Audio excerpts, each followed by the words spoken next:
Hey, everybody, and welcome. Happy to introduce my friend Derreck Johnson. We finally got our wires together after he favored a certain media organization over me. Wait, hold on. And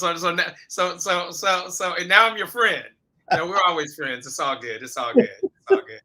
And yeah, I got that article, and I was like, and then I just, I had to call you and apologize because, honestly, I just forgot. And I didn't know you was gonna put my text messages and all on blast me like that. But it's all good. I was sick, very sick actually, and feeling 100% better.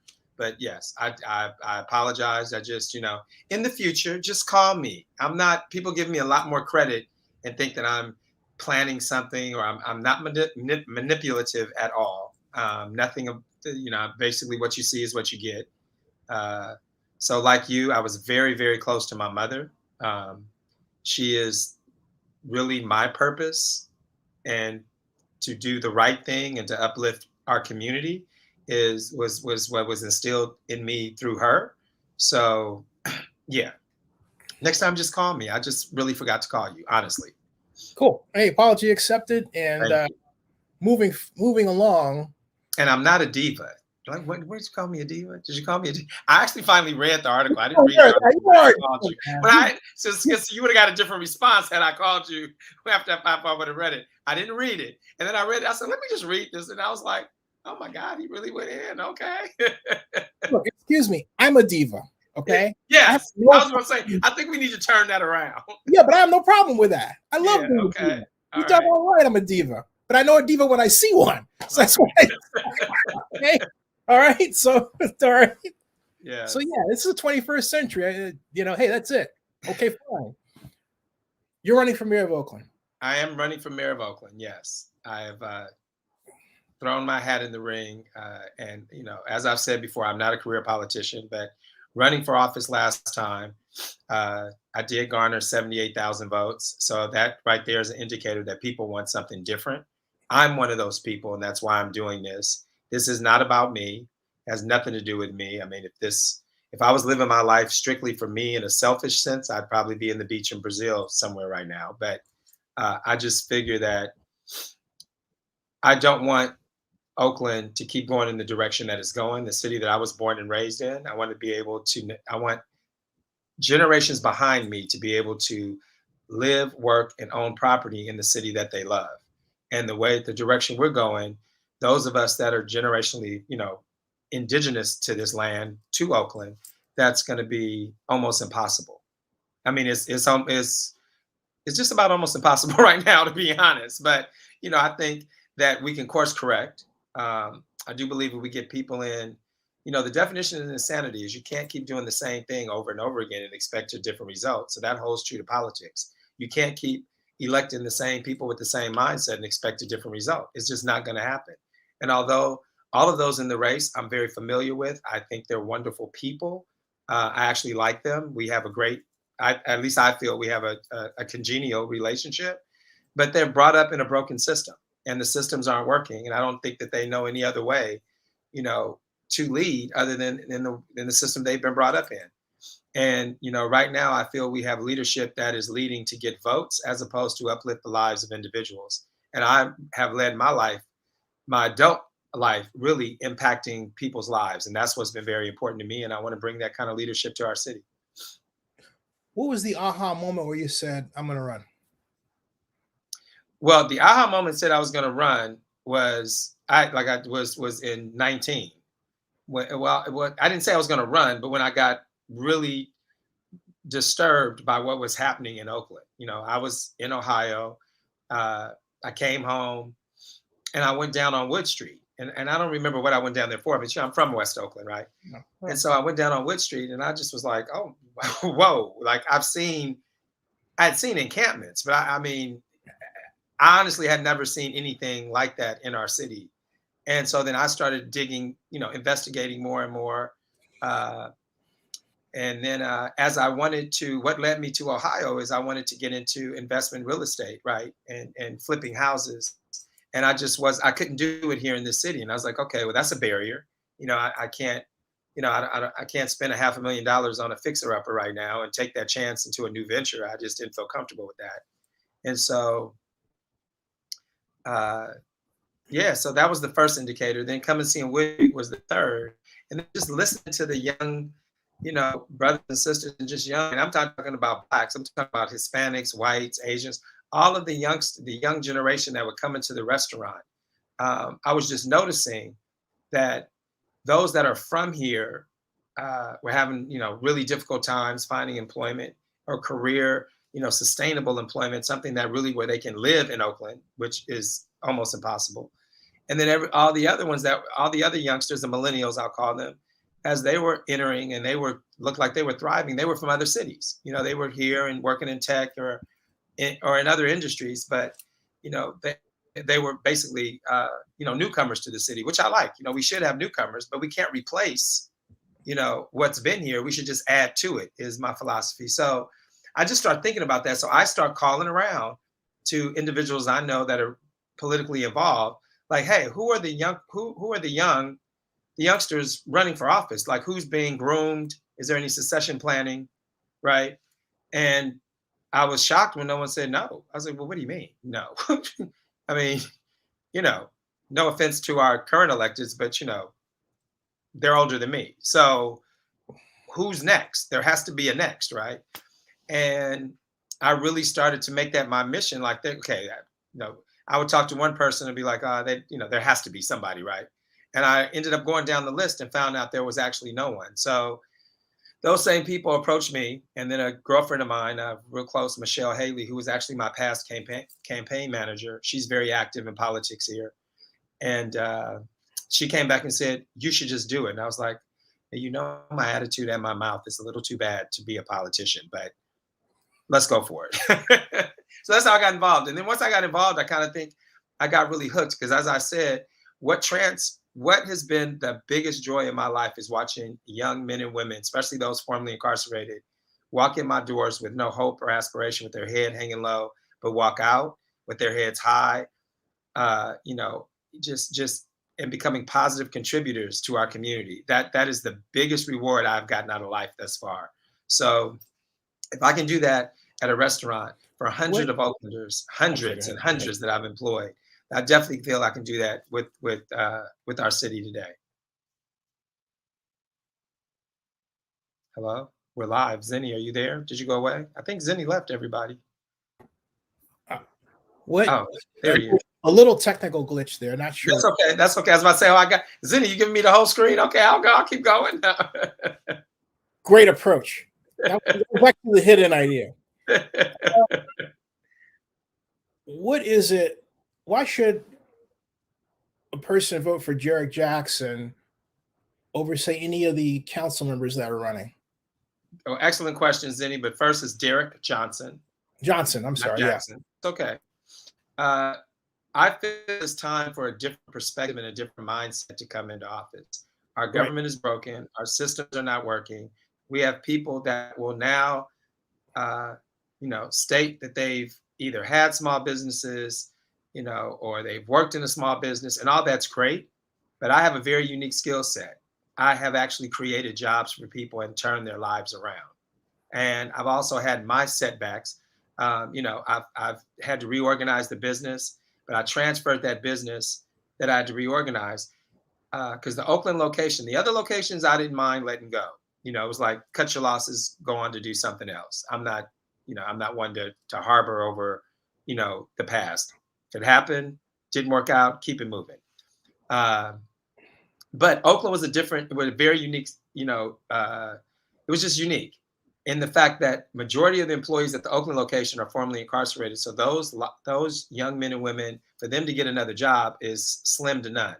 So it's very important for me to strategize and come up with a way to hold on to that Oakland location, which also serves, we give meals to those that are unsheltered. People have met their husband, their wives, and their late night on the drunk tip coming and eating, So it's like, it's an historic place in our city, right? And so it was very important for me to make sure that place survived. And so we transferred the ownership. It is employee owned and operated now. The same employees that I hired, that I groomed, that I led are running a business. And that's what we need. And this kind of skill set we need in Oakland right now. And it's still under my leadership. So for those of you who think that I lost the restaurant, I'm disconnected from it, none of that was true. And once again, I was new to politics, and no excuse. I made a mistake. I should have came out and told my own story instead of someone else telling it. However, when I did interview with Oakland side, and hopefully Oakland side is listening to this, I told them the truth and nothing but the truth. Right. I told them the truth and nothing but the truth. And what they printed was their version of my story instead of the truth. So, there you go. Just remember Oakland News Now. Oakland New Now. Okay. Yeah. Oh, and by the way, speaking of which, I apologize for the Jackson reference, but I have to explain. A young man at the time, Derreck Jackson, was my best friend in junior high school. Got it. And he died in 1994. Oh, okay, so, sorry to hear that. So you're just a few syllables away from Derreck Jackson. He was. I am. It's okay. It's okay. It's all right. Derreck was the guy that always got the girl. He always got the great grades, and everybody loved Derreck. That was Derreck. So, well, okay, so then we had a lot in common. There you go. Absolutely. So that came from was a Freudian slip. What is it that?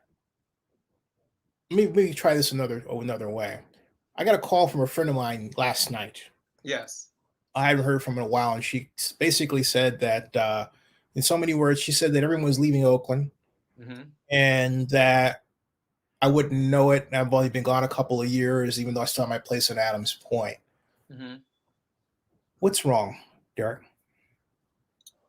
Well, what's wrong is we have leadership that's not engaged in community, and you can't be engaged when it's election time. You don't go clean up the streets or post that you're doing this. Being engaged in community is off camera. Being engaged in community is being authentically passionate about making a difference, because as a public servant, that's what you should be. That's our jobs, right? I'm not doing this to get notoriety. I'm not doing this to be on these shows. I'm doing it because I am someone that's born and raised in this city. And like you said, my relatives are moving out. My friends are moved out. Most of my generation that are very, very successful live in other cities. They don't even come back to Oakland. The only time they come back is for a funeral, maybe for a wedding if someone is still here. But we have to change that. It's just the crime has gotten to a level that's out of control. The affordable housing, there's no such thing, right, in our city. The unsheltered community and the illegal dumping, all of these issues. And people tell me all the time, when you're campaigning, really watch it. Don't just talk about the Black community. Well, my back on that is I'm not just talking about the Black community. I'm talking about our whole city. If we don't pay attention to the African-American community and fix the problems that we have in our city, because they all are systemically and currently, they come from our community. Who's unhoused, right? Black people, right? Majority. Where's the illegal dumping? In the Black and brown community, right? Where's the crime coming from? The crime's all over the city now, but where is it coming from? It's coming from our community, right? And it's coming from that community because we've been defunded for decades and decades and decades. I grew up in Oakland, and even though I grew up in the projects, by a single mother in the Acorn housing projects, I grew up where I had a robust parks and rec system. I went to DeFermi Park every day and swam. Swimming exposed me to the whole Bay Area, took me to places I never thought I would go, all throughout California. I'd be the only little Black kid out of 2,000-3,000 students at an AAU swim meet. But I met people that came from, hugely wealthy backgrounds, more diverse backgrounds. I just met people that I would never, ever meet before in my life. And that's what the city of Oakland did for me by just being at DeFermi's, swimming team when I was 5-6 years old. So those things now, our parks are filled with, encampments, right? So we have to change that. And one person, one mayor, one city council, they can't do that. But what we can do is actively engage a community with community leaders, CBOs, and everybody work to put some pride back into our city, because that's the only way this is going to work. And I believe I've been building bridges. I've been building this my entire life. I know I can do these bridges here and take the personal out of it. All this like and dislike, and I don't like you, so I don't speak to you, and I'm not going to vote on your policy. If your policy is good for the city, whether you supported me or not with this campaign, I'm going to support it, because it's not about me. You have the right, Zennie, to support whatever candidates you want to support. I still have an obligation as a public servant to come on your shows and talk to you when the time or the request is put out there. And that's who I am, and that's who I will always remain to be. I've made my own self. I don't need an office to make me some personality or none of that. When is it that you think we got to a point in Oakland where it seemed to be a point of no return in terms of our housing situation, the homeless? Where, from your perspective, when and how did this start? Well, I can only, from my perspective, I can only talk when I started to investigate really buying income property. And that would have been around 2015, 14, 15. And my partner at the time always would tease me and my play little sister, Adesua. Shout out to Desh, Moods Beauty Bar on 14th. Ladies, go there and get your hair done. Constantly networking, making sure that my friends, everybody goes, we got to keep small business alive. Oh, tell the business name again, the address, please. Oh, it's 410 14th Street, and it's Moods Beauty Bar, and Adesua and Lawana. That's their shop, and they do excellent work. You need to have them show. You would love them. Oaklanders, natives. Mood Beauty Bar. Anyway, Des and I, we would always say, we're gonna start flipping houses, right? And my partner at the time was like, y'all ain't gonna do nothing. Just please, you're not gonna do nothing. You can't even, it's outrageous. You can't afford to buy no house here and enter that kind of business. And we were like, watch, we're gonna do it. So around 2015-ish, Des and I started looking, and we were like, oh, okay, well, wow. I don't know if I want to spend $500,000 down on 98th and D Street for a house that needs about $200,000 or $300,000 more work.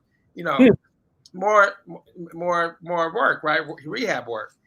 And so the reality, and I was like, wow. So my frat brothers were in Ohio investing in property, and so that's the direction we went. So that was the first time that I kind of was like, well, how do the average person, like, how do families live in Oakland? Like, this is crazy. Like, the housing is outrageous. And then my house, when I had to reorganize, I lived in the Oakland Hills and Sequoia Hills. And then when I started looking at what houses were selling for, and I kept saying, wow, I really need to hold on to my house. But at the same time, I was like, well, for me, it's materialistic. A house isn't worth the stress and my health, right? And so I ended up letting it go. But, a house in that neighborhood, and my house was very nice, don't get me wrong. It had all the bells and whistles, but still 1.5 million, for a house in 2019 in Sequoia Hills, that's astronomical. And right now you can't buy a house, I think 2 million probably is the, at least you're going to definitely above 1.5. So yeah, I would say for me, definitely around 2015, 16, when I started to personally kind of get engaged in that type of work. But what it really identifies, Zennie, is that we just have systems that have been broken for a long time. So if the systems have been broken for a long time, what are we doing to change the system if the same people that have been brought up in this system are just replacing the other people in these offices? So we're not doing anything different. There's no bold, innovative, leadership. I am proud to say that I'm the chair of the Oakland Workforce Development Board right now, and we're looking at innovative, ways to train our youth. It's a different mindset than when these WIB boards across the nation were set up. It was set up then to train someone to go into a job. But right now, these youth want their own business, social media. Everybody's selling something on the line or in the streets, or, so we have to train the trainer differently, right? If we're going to be successful. And so those are the kind of things that I hope to bring to our board. I'm new at the chair position, but we have some new board members as well that are from Oakland that are engaged in our city. And I think that's also very important. And I will give the mayor her accolades there, because she appointed me to the board. She also appointed some other new board members. And these board members are from Oakland. Ahmad from Square. Shout out to Ahmad. Ahmed, I'm sorry. Ahmad is my cousin. I'm calling him my cousin. But Ahmed, shout out to Ahmed, who's from Oakland, went to Tech. And now he's, over community relations for Square. And he's really invested and passionate about making a difference in the city. And that's the kind of people that we need in public service, right? People that are really there to make a difference as opposed to represent their special interest group. I'm having a cognitive problem because you talked about the problems that the current leadership produced, but current leadership is ran by the same mayor that appointed you to the workforce board. So how do you square that circle? And how do you, well, basically you're putting yourself in the position of having to clean up a mess that I say the mayor exacerbated, let alone caused in some cases. So what say you to that? Well, can I answer that one right there? Oh, absolutely. Okay. So I don't feel that the current mayor is responsible for all of our issues. I believe that it's something that's been happening for decades. I do feel that the current mayor is part of a political broken system where she has been brought up in. And I don't think that the capacity to make bold moves to change it was taken, or definitely weren't taken, because I mean, look at the result, right? And so that's where I go to. I don't blame individuals that are career politicians, because that's their job, is to, aspire to do better and get another office and go on and go on and go on, right? However, there has to be a point in time where that chain is now broken. So we need a different link to fill that chain, right? And that different link can't come from within the system. So I don't feel, and honestly, if I did feel that any of my competitors could think any other way than the way that the system is currently working, I wouldn't be running. Period. I would support them. I would back them, but I don't think that that's the case. I feel that it's smoke and mirrors. It's a lot of talk, but once again, once they get in the seat, it's going to be same old, right? So I feel that our current leadership, like I said, one person, one woman can't change, the problems in our city. But what that person can do is build bridges and relationships, and not lead from a personal standpoint, but from a very objective standpoint, and bring people together. And I think that's the quality that's missing. And I know I have that.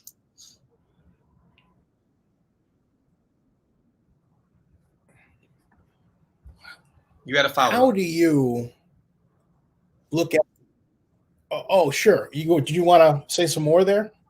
No. I thought you had a follow-up behind that. I interrupted your question. I just wanted to address it, because sometimes. Oh, not a follow-up to that. No. Okay. Go ahead. No. I prefer not to do. No, we have a gigantic gun violence problem, as you know.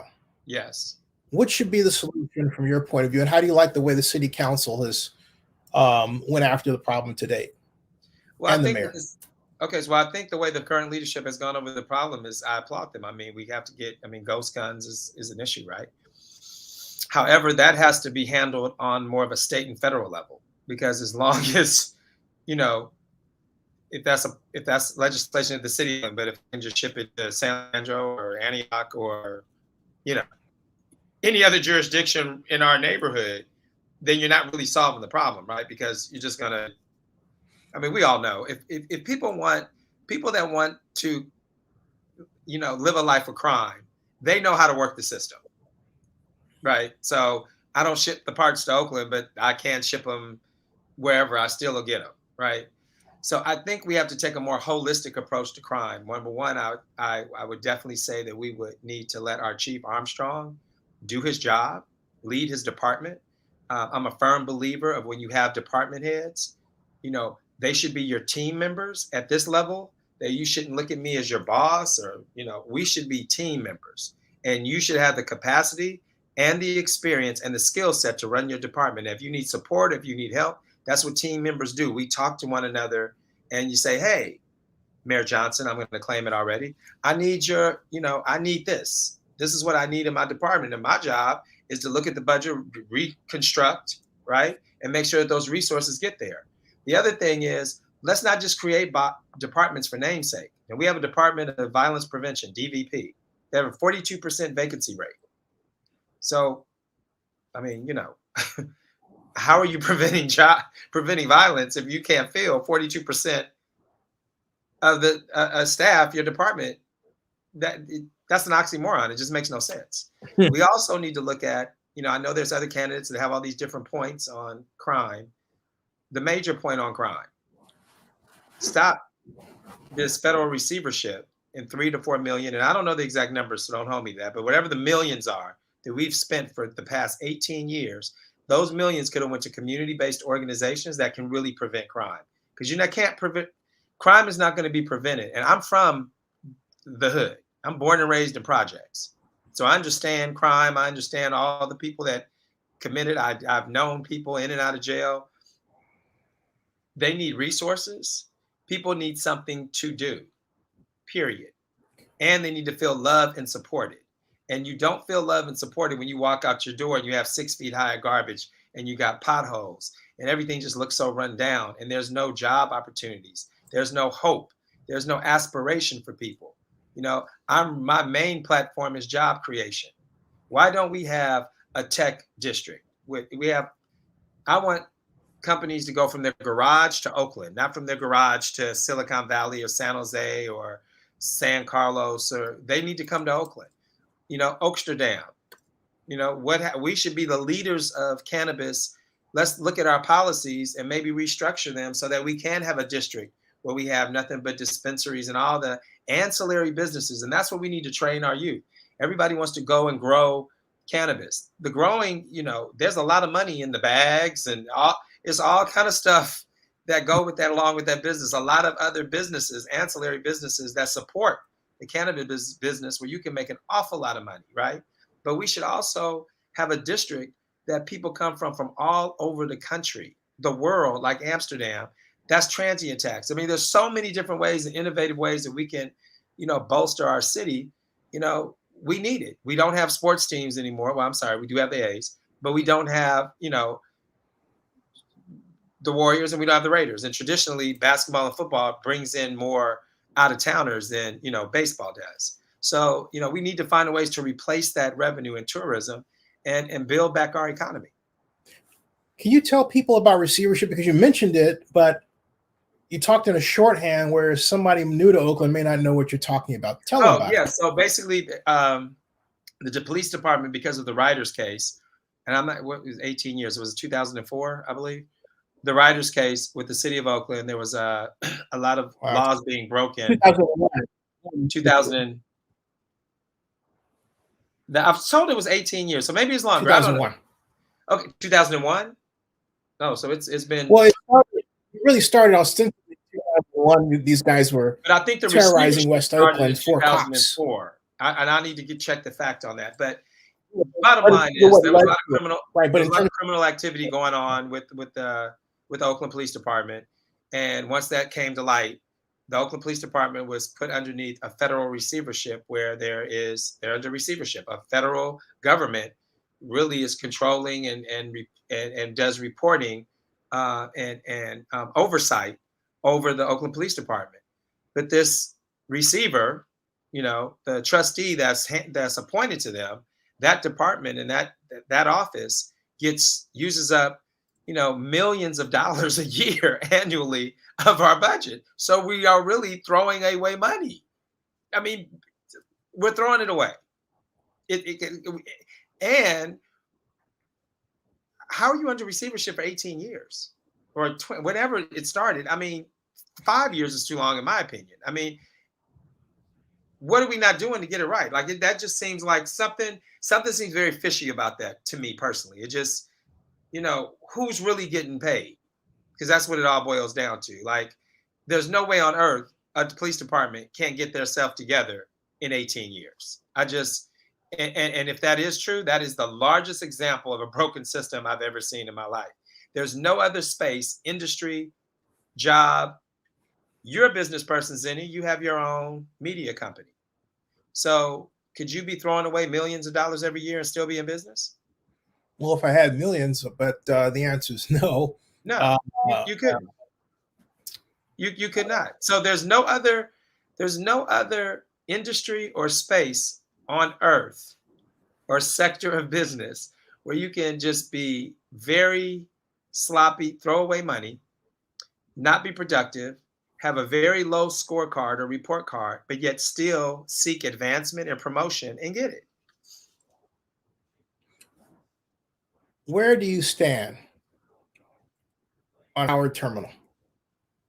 You know, it's really interesting, and this is it is exactly how I feel, 100%.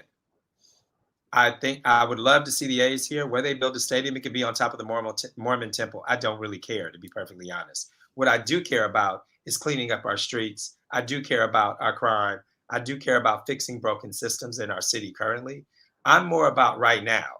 So I'm so tired of hearing about Howard Terminal and building a stadium.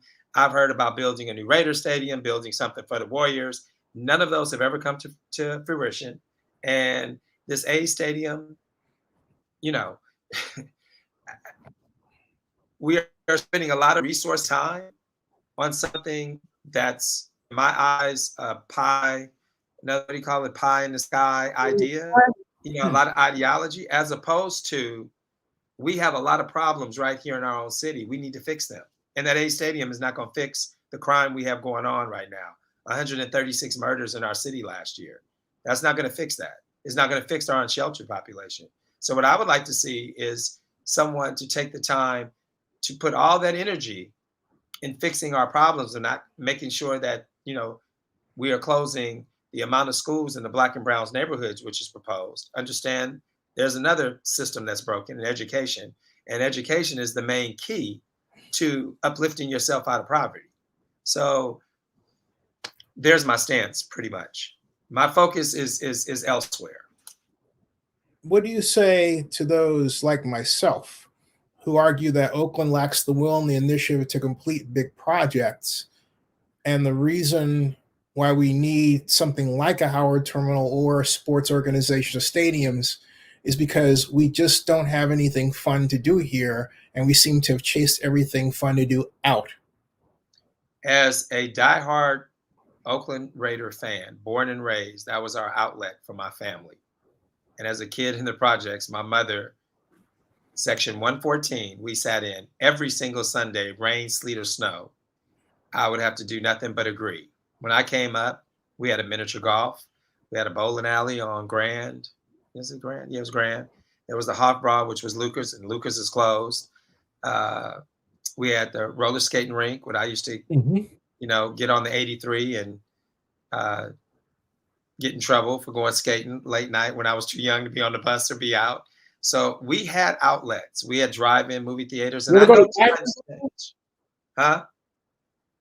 What'd you say? Did you ever go to Diamond Bowl? Yes, exactly. exactly. Diamond Bowl. I'm born and raised in Oakland. Yeah. There's very few things I have not experienced. I just feel that we have to bring some joy back into our city, and we have to figure out. Look at Jack London Square. Look at the waterfront. That is a valuable piece of property.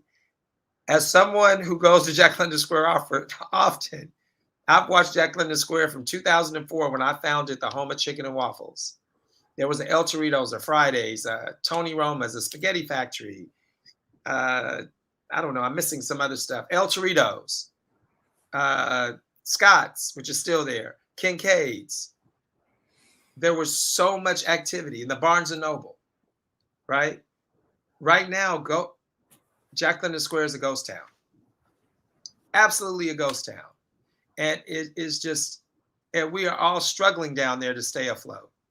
And that's just unacceptable. So to your point, I'm tired of all the broken promises. I'm tired of hearing what's coming. There's a sign. And the reason why I said the statement I said about the A's and Howard Terminal, there's a billboard across the street that has been across the street for 4 years, Zennie, 4, that says of a new building coming this spring or fall or, you know, whatever. Yeah. It's been there for 4 years. Yeah. Same sign, no construction, no nothing. What is it about Oakland where it seems like, and I'm echoing something that somebody said to me actually the other night, that it seems like Oakland always has its potential, but it never gets there. and yet we're part of it. What is it that we're not doing? What is it? I mean, I have my own thoughts about this, but this is your platform. How do we get over Oakland and get potential out of the conversation to be able to say that we are there? What does it take to get there? Well, from my perspective, what I feel it takes to get there is engagement and, once again, uniting it from this experience. And let me just say, I am new. I'm not. I don't know all the different players in town. I know I've met quite a few though. There seems to be a lot of bad blood between individuals that stands in the way of progress. You either have the unions, you have the developers, or you have you have the active. There's so many different silo groups, and no one communicates with each other. So if no one's communicating with each other, then how's this supposed to work? And also, the unions have a place. I'm very pro labor, right? I'm also a pro developer. Everything has its place in a society. And when one tries to conquer the other and tries to be the more dominant, you end up with what we have right now, a mess on your hands. Because this should all work in sync where everyone is getting something. I want to see every Oaklander flourish, whether they're in the Hills, Eastmont, Jack London, Chinatown. Well, West Oakland has so many different, Dogtown, Jingletown. When I was growing up, it was West Oakland. But all of our citizens should be able to thrive, and it shouldn't be for select few. So I feel that the silo effort, once we get over that, and hopefully new leadership like myself, I'd spend every day and night bringing people together, because together, like the Warriors say, strength in numbers. Together, we can create, but separate in all this fighting. Zennie, you can't have every piece of property in Oakland, and, every business in Oakland is not going to be unionized. I mean, there has to be some balance, and I don't see any balance here in our city. And we have leadership that caves in. At the end of the day, you support me because you feel that I'm going to bring about a change, but I don't owe anybody anything, period.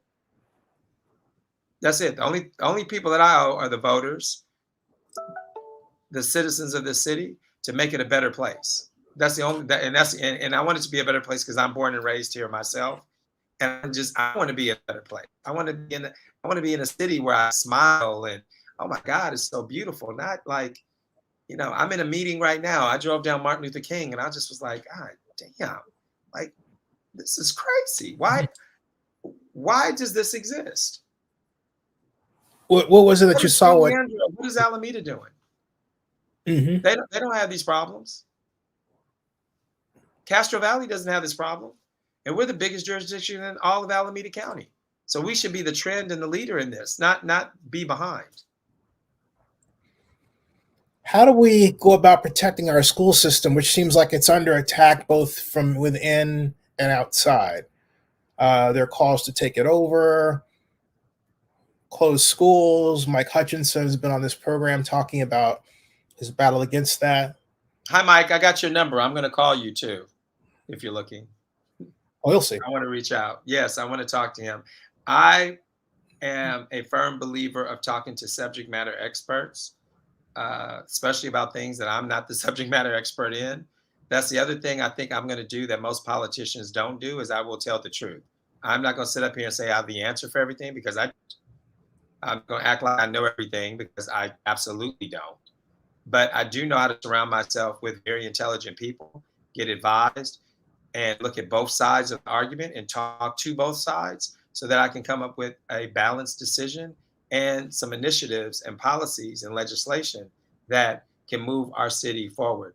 Our schools, from what I see, it looks like are we too saturated with charter schools? I think the public likes, there's a certain sector that really likes the charter school model, and we should have that available to them. But they can't be at a point where it's draining the resources from our public school system, where it's about to disappear and be taken over by the state. So once again, we got federal oversight over our safety, and now we're going to have state oversight over our education. So the two most important vital, resources in life, needs in life, I should say, safety and education. We as a city can't manage those on our own. There is a really serious problem with our current government, our current leadership, period. You attended the funeral for Pastor E.C. Reams. Can you talk about her? And I'm sorry, you froze for a minute. What was the question? Oh, sure. You attended the funeral for Pastor E.C. Reams. Oh, yes. Yes. Talk about the pastor and what was the funeral like, and what does it say about Oakland today? Bishop Reams. Well, first and foremost, her daughter-in-law, Maria, I've been knowing since high school. When my mother died, Maria reached out to me because everyone knew my mother and I were very, very close. This is 2010. Shortly thereafter, my mother died in May, probably somewhere in the fall. I went to visit her church because I knew Maria in a different light from high school. I didn't really know her as a pastor. And so I went to their church because I was born and raised Catholic, but I had a lot of Catholicism, and it became light once my mother passed. Mm-hmm. So I was visiting several churches. One Sunday, I went to Ernestine Bishop Reams Church, Center of Hope, sat up in the balcony because I was like, oh, I don't know. They have rituals and they have their own protocol, and I don't know any of them, right? So I'm not going to be embarrassed. I'm going to sit upstairs. And listening to that woman preach, it brought chills. It just felt like she was talking directly to me, right? I left there and I was very energized. And I had a lot of faith that my mother was in a really good place, right? And I went back the following Sunday. And when I went back the following Sunday, sat upstairs again. And during her, when she started preaching, she said, "Young man, you." And I was like, whoa. Come here. And I was like, oh, no. She said, no. You way up in the balcony? I was way up in the balcony. She pointed at me with that? She said, I had on a white, I never forget, had on like a white puff coat. And she said, no, you in that white coat, come downstairs. And I was like, no wonder she picked you out. I was like, why does this woman want me to come downstairs? I've never been, like, I don't even know her, right? I hadn't even introduced myself to her yet. I went downstairs, went to the front of the pulpit. It was that white coat. Yeah, hey, and she said, she says, you're troubled. You're going through some things, but God has his hands on you. And I was like, she says, what's going on in your life? I said, my mother just passed, and I can't even imagine a life without her. And she says, your mother's not going to go anywhere. You will hear her more than you've ever heard her before. And honestly, I do. The truth. I hear her more now talking to me than when she was here on this earth. So ever since then, I joined the church and I've been going. She was a very powerful woman.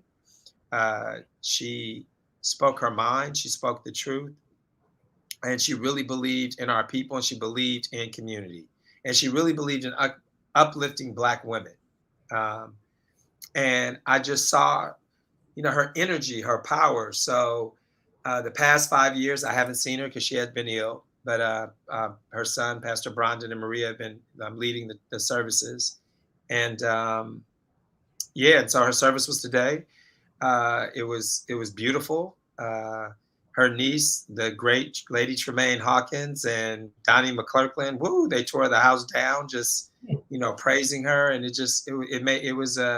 I was very honored to be a part of the service today. And, she will be missed, but I think her legacy, when you're that powerful, she has a lot of soldiers out here, because they call her the general. So she has a lot of soldiers still out here doing her work.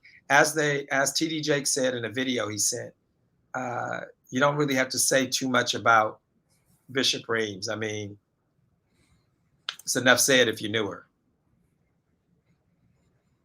Wow. Such a force, and someone that I only met once in LEU's office. I was 1998. Okay. And I'm sorry I didn't. She's an amazing woman. I didn't. Amazing woman. Materialize to talk and interview her. Right. that brings me to the idea of, well, let's put that. So, do you have a website or plan or a book? Because you talked about different things you'd like to do, but is there a plan? Yes, there is a plan. So, well, first, I have a website, johnsonforoakland.com. Please go on, look at my website. You can Derreck@johnsonforoakland.com. You can email me. You can reach out to me. Anybody. Or Yeah, Derreck, DERRECK. Mm-hmm. But Johnson for Oakland. Oh, Johnson for Oakland. Yeah, Johnson for FOR. JohnsonForOakland.com is my website. Please go on, check it out. Yes, we do have a plan. And my plan, like I said, the first day I would get in office would be to, one, meet with the chief and give him, his accolades and say, hey, run your department. And what ideas do you have that you've been, restricted from, or what haven't you been able to implement? How do we implement that? And then bring community organizations, go to them, we have to go to the community, and not just walk down the street and wave a flag. We should be knocking on doors. Hi, I'm the mayor of your city. We should, oh, there you go. I think you can click that and it'll tell you all throughout my website.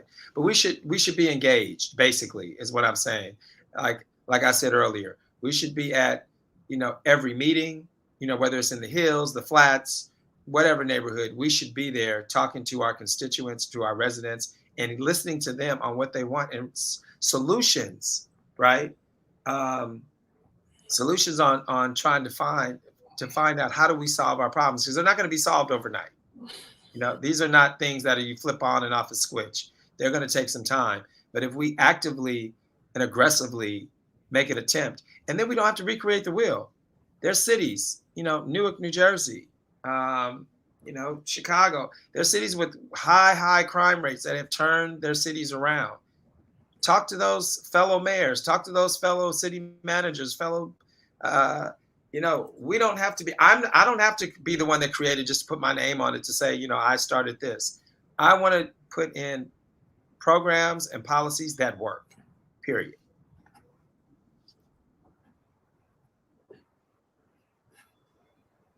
Yeah, so volunteer, donate, please. And, the number came out and everybody was like, oh, I didn't raise a lot of money. I said, I wanted to make sure my team was right.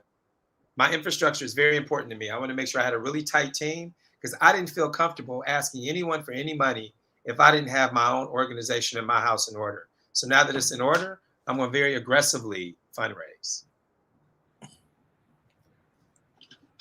Who are some of your backers? I'm sorry? Who are some of the people that are supporting you this time around? Oh, just family, friends. I got a nice base of millennials. I got the young crowd. I have a nice tech industry. I have a nice small business base, really huge small business base. I launched the campaign on Tuesday. A lot of those small business owners came out, and I'm really excited about having them help me to get over this hump and get in this seat and really be an advocate for small businesses. Small businesses make up over 60% of everyone that works in this city is employed by a small business. So we have to save our small businesses. They can't just be closed down, and it can't be a pseudo resource center. It needs to be a real resource center. I don't want a resource center that directs me somewhere else. Mm-hmm. I want a resource center that says, hey, you will be getting a call from this person or that person. Or let me connect you to this person for a grant or for a loan. I'm glad you did that, because we don't have that. For a long time, we had pages where if you typed economic development in Oakland, it told you we didn't have a program. Right. And it's there put by a mayor's staff. There's no face. In other words, there's no identified person. We used to call an ombudsman. To hold accountable, to help. Call and say, hey, look, we will call you back, not text. Right. Call and you that back. You can trust that's going to get the job done. Right. You know what I'm saying, and that's missing from there. That's missing. Have you talked to the mayor? Because basically you're running to clean up her act. You know that, don't you? Well, I'm not going to say I'm cleaning up anybody's act. I have not talked to her in a while. Of course, I know Libby. I like Libby a lot. I like the Libby a lot too. I think the problem is, though, the issue is, and I'm going to go back to this, I think it's very important. We've had career politicians run our city historically.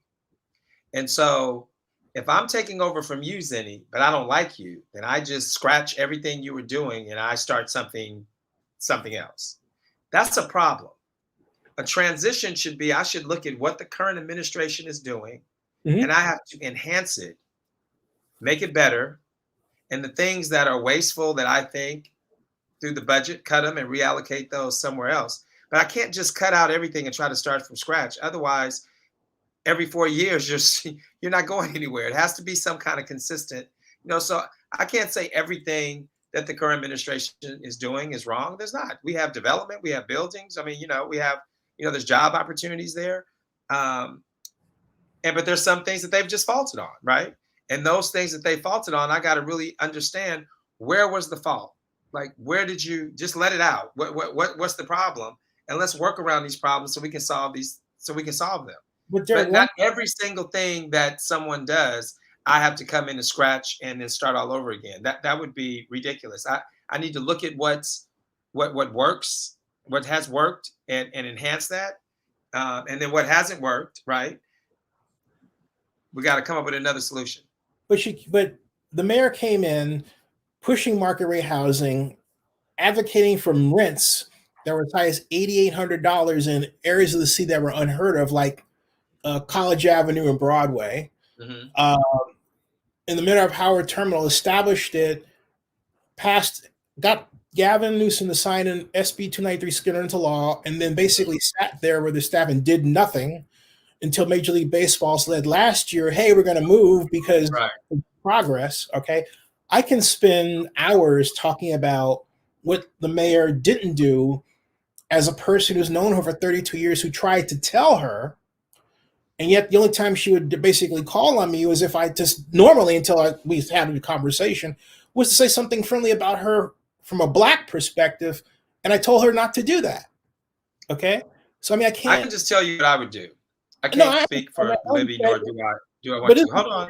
I can just tell you what I can do. We can talk, right? No, let me tell you what I would do. We can talk now, right? It's right.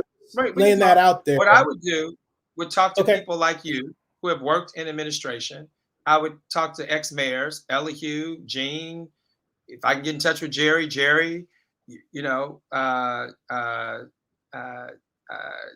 Libby. You made me forget her name. Libby. I would talk to stakeholders in our community, hopefully bring all of them together and put some advisory together so that we can move our city forward, because people like you have the history. People like me are connected to the youth. I know what the new generation is interested in and what they want and what they need, but you got to look at the history of where we came from in order to course correct and move forward. So once again, I'm not the person that thinks that I know everything. My ego is not in this at all, period. All I want to do is see a better city. So I wouldn't alienate anybody nor their idea, especially someone, because people will say, well, you don't have experience in politics. Well, no, I don't. I understand how processes work. I understand how systems work because I've worked in, and I've had systems work for me by turning people's lives around, especially those that are formerly incarcerated. But I do know how to build bridges, bring people together, and I would listen. Period. But Derreck, I gotta have knowledge. You have a lot of knowledge. I would use that knowledge. I have a question though. Yes. What's wrong with having a big ego? It's like the late Don Meredith, who was a Dallas Cowboys quarterback and later actor, used to say, "It ain't bragging if you can do it." Well, he's a sports figure, and that's good for that. But I feel that when you're in public service, your ego should be about people, not about yourself. And when your ego is about yourself, then you don't listen, you don't bridges, you don't bring people together. You separate and you isolate, and you have all these silo efforts in what we have right now. But how do you build confidence in other people that you can get the job done if you're afraid to say, at the end of the day, it's me that can do it, not somebody else? That takes ego. There's nothing wrong with that. I don't think that takes ego. I think that takes leadership. What's the difference? Leadership. Well, the difference is it's not all about me. Ego is about oneself. whereas leadership is you're leading a group of people. And that's what a public servant is. I'm leading, so I can take all the information. At the end of the day, I'm gonna make the final decision. And some people are gonna like it, some people are not. But if that decision, it's ego right there. That is a blast of ego, my friend. That's so we can disagree to agree. That for me, that's not ego. I'm making a decision off of formed. As a guy who has a massive ego, I say you're wrong. Okay, well, I'm a better decision maker. Okay, well, at the end of the day, that's my job. My job is to make a decision based on the information presented, and that information should be the information to help and uplift people. But I believe not a decision based off of my likes and dislikes personally. Therefore, means that's ego for me. To me, that's different. I am willing to say that I can make a better decision because I have no problem saying, "Hey, look, at the end of the day, it's me and not you." No, that doesn't mean that it's a better decision. See, that's making a decision from your personal preference. So no, that's not true. Well, what is a decision but a personal preference? No, it's not. A decision when you're in public service, when your decision in public service should be a decision that's based upon the constituency in which you preside over and govern over. It should not be off of your personal preference, period. Not at all. It should be about what the majority of the people, what meets their needs.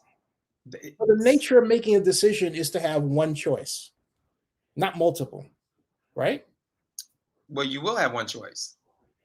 Well, I'm saying you have a decision. You have one choice. Vote for me. There you go. There you go. You can't escape it.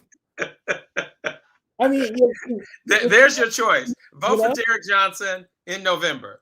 Support, donate to my campaign. There you go. See, admit you have an ego, right? You admit you have an ego. Me? Well, I mean, we all have an ego. I didn't say we didn't have one, but I'm just saying, I know how to calm mine down, especially when it goes into public service. It's different. But Derreck, there's nothing wrong with having an ego. I didn't say there was anything wrong with it. I just said I don't want to lead from that perspective. Okay. All right, cool.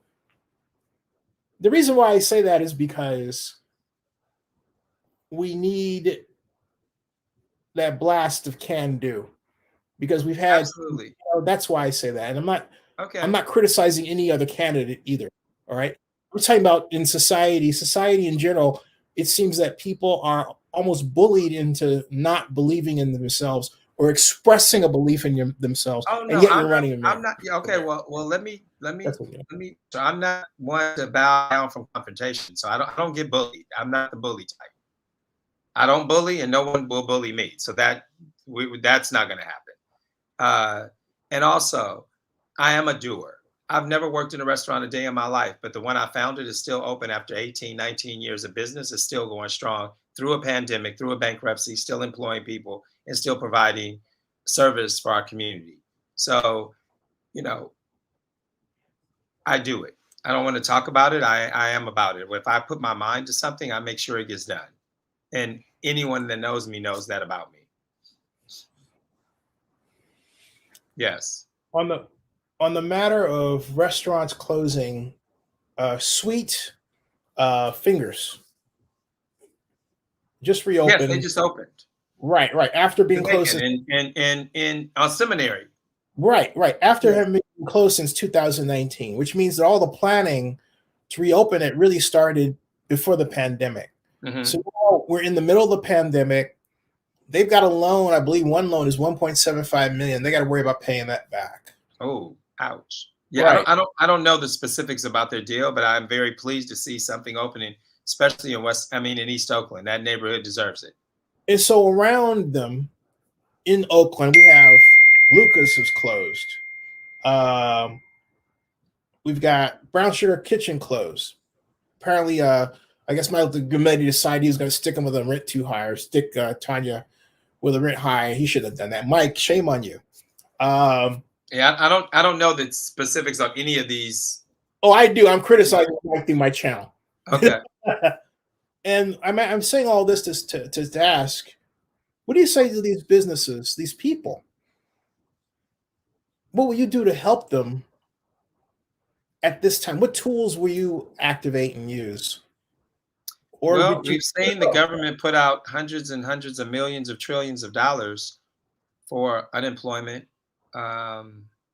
and for other needs and PPP program, which, they should have, right? So we need to make sure that we tap into the same resource so that our small businesses do not close. Small business, once again, is the foundation of employment in our city, period. And you can't, you know, to have someone with a $1.7 million loan, I mean, whoever the owner of that business is, I'll pray for them. And, that's a heavy debt to service.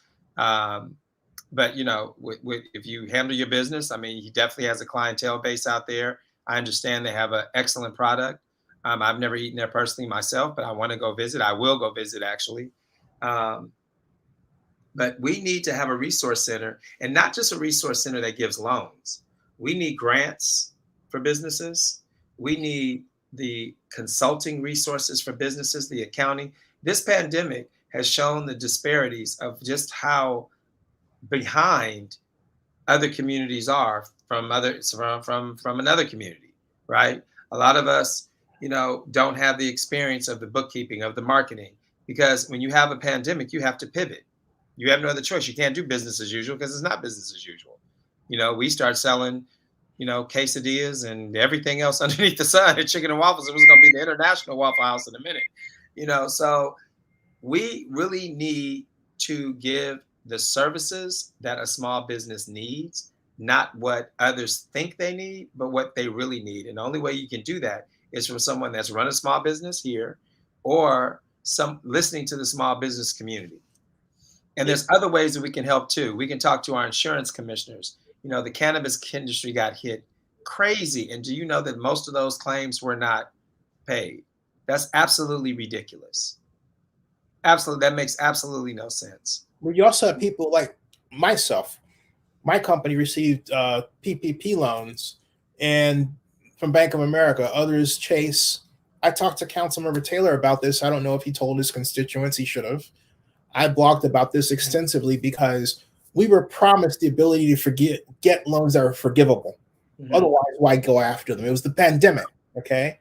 So now you have, my company has been saddled with $15,250 worth of debt that the Small Business Administration, after my emailing 40 Congress people, blogging about it 15 times, joining a group of people around the country who are going through the same problem, finally paid off that loan that Bank of America was trying to act like a loan shark against. And I was basically turning around and saying, hey, you guys should be in jail because you dragged us into this under basically fraudulent pretenses, and then put up every rule in the book to stop us from getting the loan forgiven, and then gave up these predetermined amounts to forgive, which are 10% of the amount, didn't tell the Small Business Administration, had them running blind, and putting a lot of people in financial trouble. This is what's out there, Derreck. No, I'm very familiar. I believe that the barriers to resources, we have to break down those walls. And then once resources are provided or the opportunity is there needs to be a basic elementary school first grade explanation. This is how much you're getting. This is what you'll have to pay back. This is the money, the interest. This is eventually how much money you're going to pay back, right?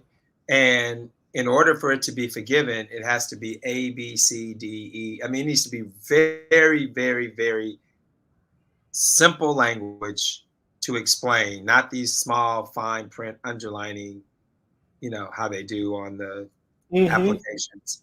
It has to be very, very small. Do you know that when the Oakland African American Chamber of Commerce, Kathy Adams, raised $1.1 million in grant money for small businesses, her members, she ended up having to call me to call people to apply, because the mindset, I'm not going to get it. Why do I apply? I don't want to fill out all that paperwork. When it was like a 6-question, grant application. So we have to do better with messaging. We also have to stop saying that companies aren't in compliance. That's why they're not getting these grants or these loans or these bidding on these contracts from the city, because it's not necessarily that they're in compliance. They don't qualify. a lot of black-owned black-owned construction companies and contractors, they can't qualify for a 10 million, 20 million, $50 million bond. So you're blocking them out of the system already, right? City of Oakland has insurance in other ways that they have insurance. They have other ways that they can work around that. So that, do you really need to have a lot of insurance to pave a street? I don't know what all the steps are, but it just seems like I see people on the social media paving streets around Oakland on their own. So it's not like that's a highly skilled thing to do. So my point is, we have to stop putting the messaging out there that, the minority and brown businesses are not compliant. That's why they don't get these bids. And that's why they don't get this PP money, or that's why they don't get these grants. It's not that they're not compliant. One, there's barriers. They don't have the information, and the messaging around it is conscrewed. It's not really, don't really hit the points and tell people directly how to access it, what they need to do to access it, and what is the requirements, once you get it. Derreck. Yes. Closing thoughts. We've been on for an hour. I don't want to keep you too much longer, but closing thoughts, and everyone can reach out. Yes, johnsonforoakland.com. Which is also Derreck at johnsonforoakland.com, right? Well, Derreck at johnsonforoakland.com is my email. Right, that's what I was saying, yeah. Yeah, johnsonforoakland.com. But my email you can find on the website. I just want everybody to know that, one, I am not a career politician. Two, I'm a very hardworking individual that just understands our city. I know every part of Oakland. And right now, our government is broken. Our systems are not working. And once again, we cannot keep electing people with the same mindset and expect a different result. We have to do something different. We have to, put someone in that office that has made systems work. I have done that over and over and over again. I believe in this city. I've employed Oaklanders for 30 years, and I want to continue to do that and bring, our city to be the resilient city it can be, and no longer should we ever hear we have the potential. That should be taken out of our vocabulary when it comes to the city of Oakland, because we should just be there, period. So I appreciate you having me on your show. Derreck, I appreciate you. I'm going to have you back. And what I'm thinking about doing actually is getting a group of people who are running for mayor together and just rather than having a debate. I'll be the first to sign in. You have me. Just don't put rather than having a like debate about me no more on your show. Else you're gonna get a different Derreck calling you. Just don't say we're past this, but just don't say that you're gonna give me your first interview. I told you I apologize. Well, call me first. Call me on the phone and say, "Hey, what happened?" But it's all good. I was pissed.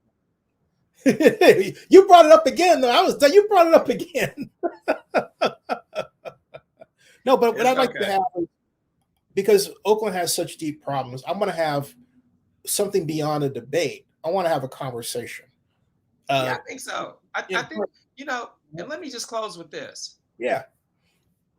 I'm not going to tear anyone down. Anyone that's running, we have council people that are running that are working in public service. They have a very, very hard job. So I'm not here to tear them down or to criticize them. I just feel there just needs to be a different way and someone with a different perspective. That's all, period. I think, the other council people are lovely people. The two women are absolutely, they're sweethearts. The other gentleman is a nice guy. I just, once again, feel we just need a different perspective. I don't think they know how to break away from their base, as everyone says. You have to take care of people, but you can't just, all of your decisions and everything you do is for this one group of individuals, because then you leave too many people out. And all I can tell people that are looking at this and that are thinking about voting, look at the result.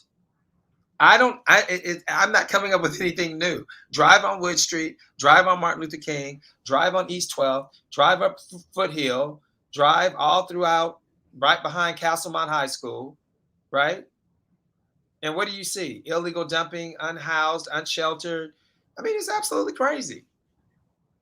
That's not a city that Oakland should not look like that, period.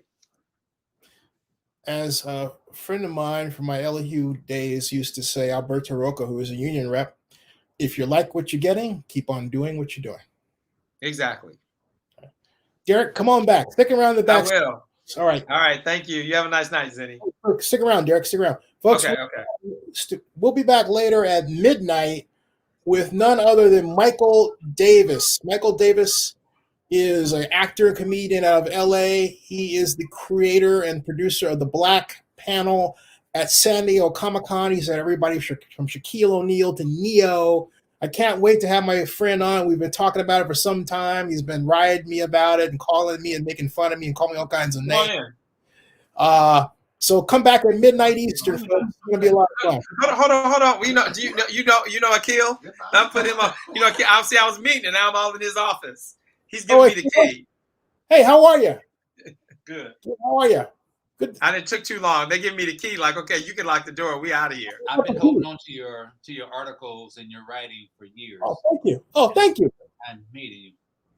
Thank you. Somebody has to speak to for Black people, not to us, but for us. Thank you. Thank you. Your academic acumen for words and things and thoughts. Thank you, sir. Much appreciated. Keep the fight up, please. Definitely. I can't say forever, but we have to keep this and pass the torch on and just keep fighting. Exactly. Don't let it go. Your words mean everything. Me and Dr. Appologize to put you on big screen and just read a lot of your articles, and we would have discussions over coffee and talked about this, brother. You're talking about it. Very much. Thank you. But it's wonderful. Thank you. You got it. Thank you. Midnight, folks, Eastern. Come on back. We're 9 o'clock on the West Coast in Oakland. Okay, and I got to get out of his office because he's closed. You don't have to go anywhere. You got the key. Goodbye.